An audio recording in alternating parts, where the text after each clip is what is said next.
Well, here we are at Indiana Beach, and I think we may have beaten everybody else here. Um, yeah, lots of houses. Here goes nothing. Indiana Beach, amusement and water park resort, located in Monticello, Indiana. This is Clay with the Pennsylvania Roller Coaster Club, and today we're going to take a peek at the roller coaster lineup at Indiana Beach, and then we're going to rank them from worst to first. So, if you're a fan of the channel, then you know I'm a fan of geography. So, Monticello, indicated by that blue little dot on the map, you'll notice it's still a few hours to the southeast of the Chicago region, where Six Flags Great America would be located in Gurnee, Illinois, and still pretty far away from Michigan's Adventure and Kings Island, and it's kind of in the middle of nowhere. But I know we're here for coasters, so without further ado, kicking us off with number 7, Lost Coaster of Superstition Mountain. Now, I know I'm going to catch a lot of flack and a lot of heat right from the rip, but let me speak on this. CCI should have never taken this project.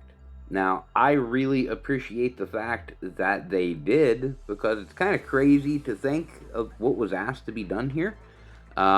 Taking an old dark ride that runs on roller coaster track and doing their best to make it interesting. I mean, some people ride forward, some people ride backward. There's an elevator lift. I mean, in theory, this ride should be super cool.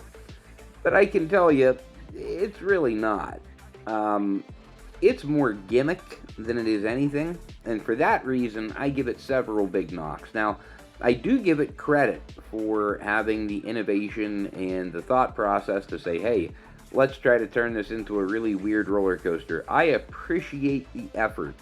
It's just the finished product that I have an issue with. I mean, don't get me wrong. When I go back to Indiana Beach, I am going to ride Lost Coaster of Superstition Mountain again.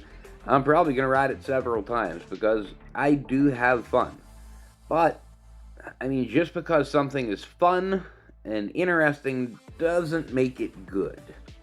But moving on, number 6, Tiger Coaster.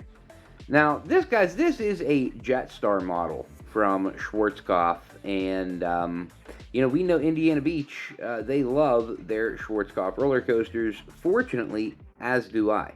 And I believe, as far as the general public goes, most people do appreciate the old vintage feel of a Schwarzkopf. Now, Tiger Coaster and this Jetstar model, I mean, it is what it is. But it's pretty darn good. I mean, even for being as old as it is, Tiger Coaster gives and offers a pretty darn good ride, packed with plenty of forces in this little tiny layout, and quite an intense ride that all members of the family can get on. And I think that that is one of the important things to remember for Tiger Coaster is this really is an entry level ride for the family. So you can take your kids, you can have grandma get on with you. I mean, the possibilities truly are endless. And they do a great job of maintaining this ride. I took at least 10 or 15 minutes just to kind of walk around the outskirts of the ride from what you can see. And, I was pretty impressed. Everything looks to be well maintained and in pretty great shape. Kudos to you, Indiana Beach. Number 5, Steel Hog. Again, probably going to catch a little bit of heck for this, but I'm just being honest. This is another gimmicky roller coaster. This is when a park has a plot of land and they say, okay, you can pretty much only fit a wild mouse.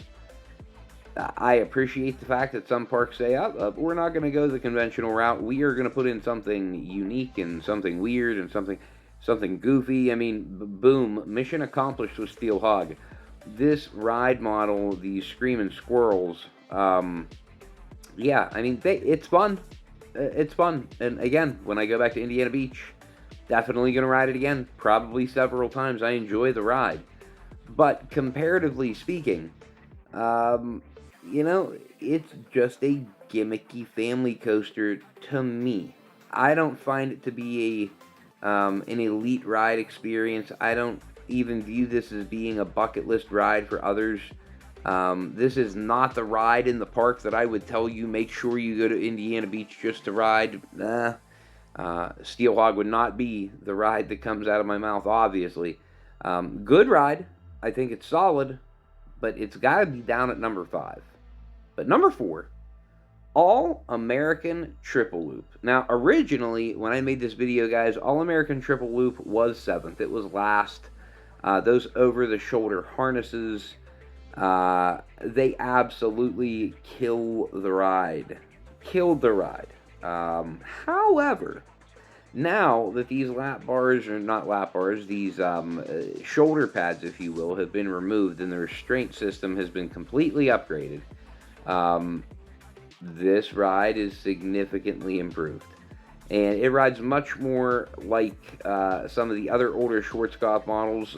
Rides very similar to Scorpion that is closing at Busch Gardens, Tampa. Gives you that same type of comfort and feel out of those Schwarzkopf trains that many of us have grown accustomed to loving. Now, this ride is very important, obviously. You know, this was not here originally. This is a transplant roller coaster. But, man, such a cool piece of history to have this Schwarzkopf in America, operating again, and operating at a pretty high level. Now, I do think they need to figure something out with the tire drive.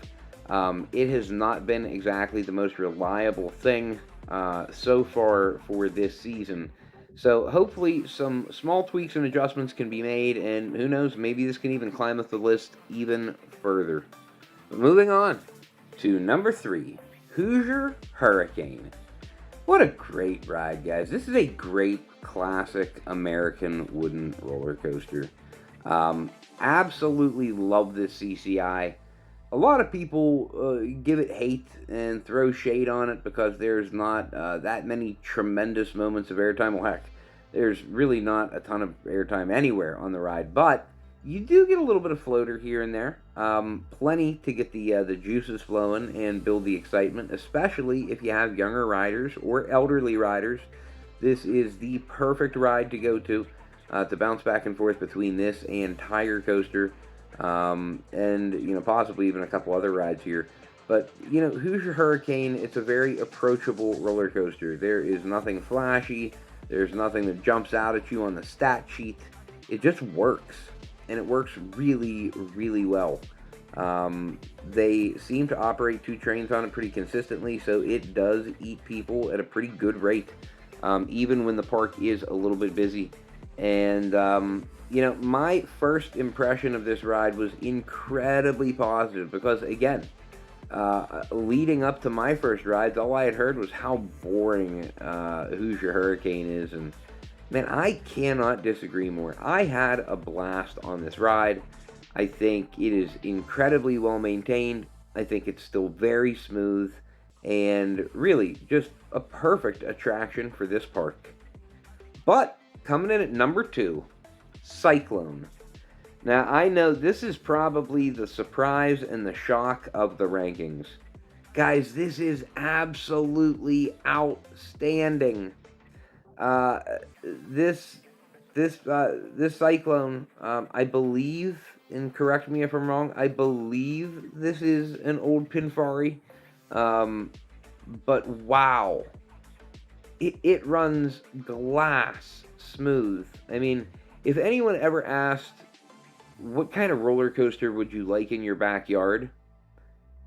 I want Cyclone from Indiana Beach in my backyard. This is the ride that I want. When I can't go to parks anymore and the only thing that I can do is just roll out in my backyard and unsafely have the neighbor kid, you know, check my restraint and hit the send it button, man, I want to do it on Cyclone. This thing is so cool. I had so much fun riding it. I rode it several times. I just couldn't get enough. It is a blast from the past for me. I thought this was darn near perfect for its class. But it's not number 1, because that spot is reserved for Cornball Express. Now, if you know, you know. And if you don't, I'm about to tell you. So Cornball Express is a CCI classic that is only around 2,100 feet of track, which is insane after you ride it and realize what they were able to fit in that 2,100 feet of track. This ride kind of works and wraps itself and intertwines through other rides in the park in a very similar fashion to how Hoosier Hurricane wraps through the park. Now, this one is not as long. It doesn't have as many feet of track, obviously, but man, is it good. Some of the unique moments of airtime that can be found on this ride, and moments of lateral airtime, make it so special. And this is a ride that just skyrocketed up my personal list this year. Definitely a top 100 ride, possibly a top 50 ride. Who knows where it's going to end up at the end of the year, but man, Cornball Express caught me off guard. Not only is it short, but you know, the stats on the stat sheet, it just, nothing jumps off the page at you. You don't see anything about this ride that makes you say, boy, I gotta go ride this. But man, after you get off, it's such a surreal experience, wondering, oh my gosh, how did they fit all of that in 2,100 feet? Again, it blew me away. The airtime on this ride and the variety of airtime on this ride took my breath away. Phenomenal coaster. Now, guys, if you enjoyed this video, if you enjoy content like this, whether it be park reviews, roller coaster reviews, rankings, prediction videos, all that types of good stuff, travel videos, please drop a like for the video. It goes a long way to help us battle the YouTube algorithm. And most importantly, please, please, please don't forget to subscribe to the channel and turn on the notification bell so that you can be kept up to date on all of our recent uploads. We have a lot of great stuff coming here for the rest of the year and coming in 2025. We hope you take the journey with us. That's going to do it for us for today. As always, thank you so much for watching. And until next time, guys, we'll see you out there. Now, I'm not sure if you realize this, but right here in the top box, we have a fantastic brief documentary about the success of Hershey Park. Additionally, we have about 20 to 30 videos from worst to first. Check them out. That'd be cool.